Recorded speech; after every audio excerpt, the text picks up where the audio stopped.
What's this fat, ugly thing? A frog? A toad? Or your mama?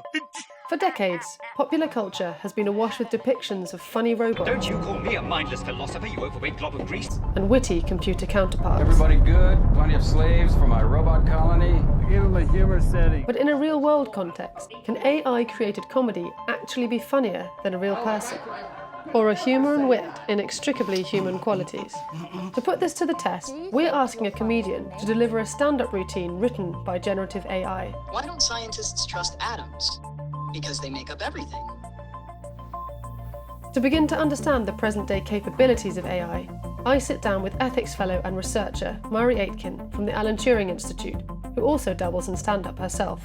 Something like ChatGPT is only going to be replicating like what others have said. It's not intelligent. It's just mimicking language. It's never creating something new. It's what comedy is always about, kind of pushing those boundaries. There are some things that can't be replicated by AI. You know, the understanding of context, the understanding of emotions, the understanding of the meaning of words. I don't think you can really be intentionally funny without understanding what it is that is funny. Do you have any tips or any hacks to get the very best out of a generative AI model? Don't take what it gives you the first time as the output. This needs to be a back and forth. Experiment with asking it to create that in a different style or word it in a different way. To give us the very best shot at creating a funny comedy routine for stand-up, I solicit the help of comedian Karen Hobbs, voted one of the funniest comedians at Edinburgh Fringe Festival. What she did, I said, would you like your job? And she said, oh, you win some, you lose some. So I'm thinking, she's going to be like a banker or a trader. No, A&E doctor. With Karen's help, we'll craft a script written by an AI chatbot that she'll deliver to Comedy Night in a week's time. What is the secret recipe for making insanely funny comedy? For me, quite self-deprecating humour.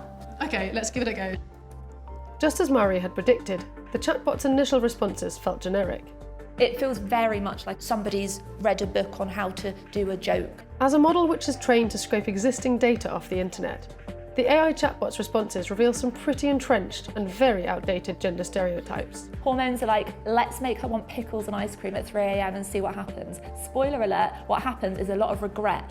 After multiple attempts and re-edits, it's time for Karen to deliver her set in front of a live audience. Are you ready for this wild experiment? You ready?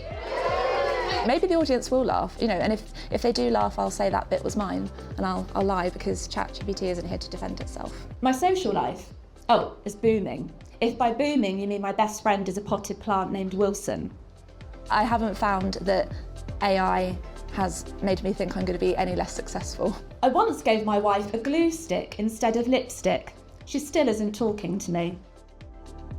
It's clear from our test that generative AI models can mimic comedy, but don't yet understand the nuances of humour and human experience enough to be truly funny. To get anything that might vaguely relate to me, a female, you have to specifically say from the perspective of a female comedian because its standard response is very male-centric.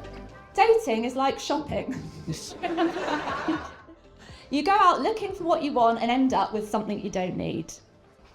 I've literally never felt more stupid in my whole life. I felt sick, I was shaking, and it reminded me of when I first started comedy and nobody laughed at me.